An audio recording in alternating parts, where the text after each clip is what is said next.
shit you can think to do, because if you do hard shit, people can't copy that shit super easy. Now you understand why my lyrical content goes the way it does. Yeah, I fucked with your tracks. Nah, like, and all like, I really liked your music. There was one track I hearted. I can tell you in a second because I don't fucking remember the name right now. I really liked Madness from the Moose. That is my favorite song I heard from you. I heard that shit. I said I could re-listen to that shit like a motherfucker. That is my favorite track that I heard. And it's like really great And song. the crazy thing about that song, first of all, the real secret is behind the everything that I've released for modern streaming in the last couple of years, with the exception of Lucius and the Poe, were all things that were like previously recorded. That's why the whole anthonyology situation comes from, because they were really anthologies. You know, I didn't want to use greatest hits and no shit like that, because really nobody knew what they were per se. You know, but they all come from shit that kind of ties into something we was talking about earlier about how, you know, there's certain mixtapes and projects that if they haven't been documented and updated over time, they get lost. Well, this anthology was really a collection of music from things that kind of got lost in the same sense as far as projects and things are concerned. So Madness is contextually, I remember personally from the original project that it's from and how it fits in contextually. So the way you're hearing it is slightly different from the way that I hear it, because I remember the origination of it. But that wasn't my first forte into rock music per se. It was my first forte into recording in that style and doing that song. And I definitely want to do it again, because it reminds me more of like some of the bands I used to be in back in my 20s. Like the first band I was in New Orleans was called the Reggae Ska Conspiracy. And I was the front man for that. So yeah, there was some rapping involved, but I spent a lot of time singing the specials and singing Bob Marley and singing some original stuff, of which some of the other songs that are in the anthology was some of that Reggae Ska Conspiracy stuff. So Madness is Basically, really a forte that I like and I want to do again, because it my guy, you wrote a reminds new me. metal track that I fucks with like I'm 12. Well, hey, I'm glad I produced that myself too. So Nah, it's a fun vibe. I like the diversity in your music. I wasn't as enthused with the 9 minute jazz solo. It is what it is. It wasn't unpleasant. hey, It can I tell you a wasn't. It secret? was Can I very tell you a secret? whelming. Can I tell you? You wasn't high enough for No, it's it. like jazz is one of those things where I did not like it, and then I sort of I'm open minded to it, but like it doesn't do for me what it does for a lot of other people. It's more like Mm-hmm. I appreciate it, like when I look at a painting and I'm like, that has a lot of technique and shit, but I'm not feeling what I'm supposed to be feeling. And I feel like that Okay. with a lot of it. I have learned to get into the lot more hip hop oriented jazz shit over the years, because Mm-hmm. repetition will inevitably make you like anything you hate. That's the Right. truth of a situation. But like without the vocals, without the right drum patterns, without it's just free airy jazz. It's like it's not bad. It's not my cup of tea, and I respect it. I just would rather listen to shredding guitar and punk music if we're going down that route, where it's more like chaotic, or give me some fucking Tool or something where we take it and go in that direction with it. Like those are just more of a And preference level. that was honestly, and see what I like about European on it is that, you know, there's nothing wrong with it. For those who don't know, he's talking about the 9 minute and 14-second song that I have in my discography is called Ethnic. And yeah, it's really a groove. That comes from my youth extended listening to album versions of Marvin Gaye songs and funkadelic songs, and listening to the full version of Isaac Hayes songs that usually lasted 9, 10, 12, 15 minutes per song, because that's just they used to just intoxicate what they intoxicated and just go forth with it. You know what I'm saying? And that's not even the jazz stuff. That's just the R&B stuff. You know what I'm saying? So that song really came from that type of thing. But I'm glad you're saying it the way that you're saying it, because in essence, how Ethnic would be an immediate tie-in towards my college years and the jazz music experience that I had, or what may have, which is also why I have an entire jazz EP there, out there too, that Ethnic probably should have been a part of, but whatever, arrangements.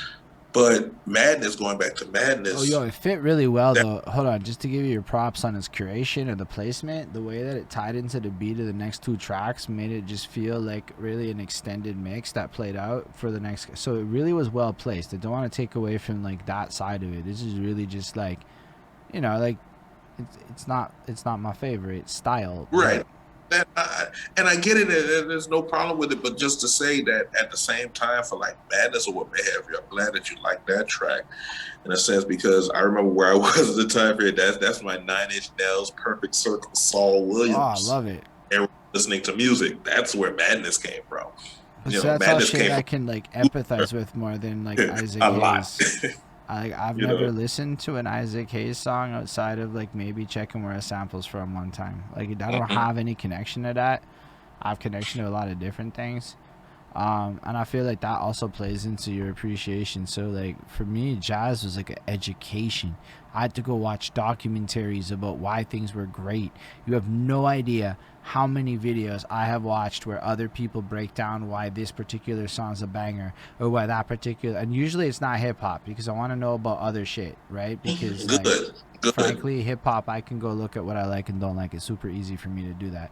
But like to go look at like jazz music and find out why some fucking song I've never heard is timeless, well, that's curious to me.